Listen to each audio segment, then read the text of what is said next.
কিছু কথা আজকে একটু আমরা বলতে চাচ্ছি আপনাদের সকলের সামনে। আজকে যে বিষয়টি নিয়ে কথা বলতে চাচ্ছি সেটা হচ্ছে ভ্যান গাড়ি। আমাদের সিটি কর্পোরেশনে বর্তমানে প্রায় 600টার মতো ভ্যান বিভিন্ন পাড়া মহল্লায় কাজ করে থাকে এবং এই ভ্যান গাড়িগুলোর মূল উদ্দেশ্যই হচ্ছে গিয়ে বাসা বাড়ি থেকে ময়লাটা নিয়ে এসে নিকটস্থ কালেকশন পয়েন্ট বা STS এ ময়লাটা ফেলা। অনেক ক্ষেত্রে দেখা যায় যে আমরা সিটি কর্পোরেশনের মানুষ যারা আছি, নাগরিকরা, তারা ভ্যান গাড়িতে ময়লা দিই না, সেটা একটা বিশাল সমস্যা।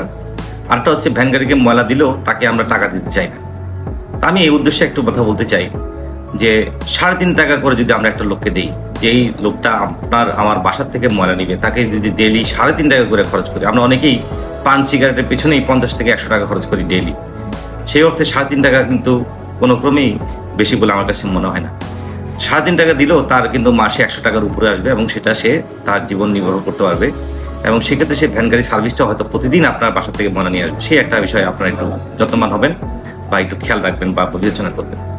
পাশাপাশি যারা ভ্যান গাড়ি চালান পাড়া মহল্লায়, যারা চালান, নিজস্ব ব্যবস্থাপনা অনেকে চালান, অনেকে আপনার যে ক্লাব আছে বা সংগঠন আছে তারা চালান, তাদের যে নেতৃবৃন্দ আছেন তারাও এই ব্যাপারে সচেতন হবেন। স্পেশালি আমাদের ভ্যান গাড়ি যারা আছে, চালক আছে, তারা যারা জীবন নির্বাহ করতে পারে সেভাবে যাতে একটা মজুরি তাদেরকে দেওয়া হয়। এটা হলে আমি মনে করি যে ভ্যান গাড়িতে মানুষ বেশি বেশি ময়লা দিবে, সেক্ষেত্রে আমরা রাস্তাঘাটে কিংবা ড্রেনে বা ছড়ায় ময়লা ফেলা থেকে বিরত থাকবো এবং দেখা যাবে যে জলাবদ্ধতা বা ড্রেনে যে সমস্যাগুলো আমরা ফেস করতে হবে না। এই বিষয়ে আমরা সবার কাছে আমি বিনীতভাবে, আবারও সবার কাছে আমি বলছি বিনীতভাবে সহায়তা প্রত্যাশা করছি। ধন্যবাদ।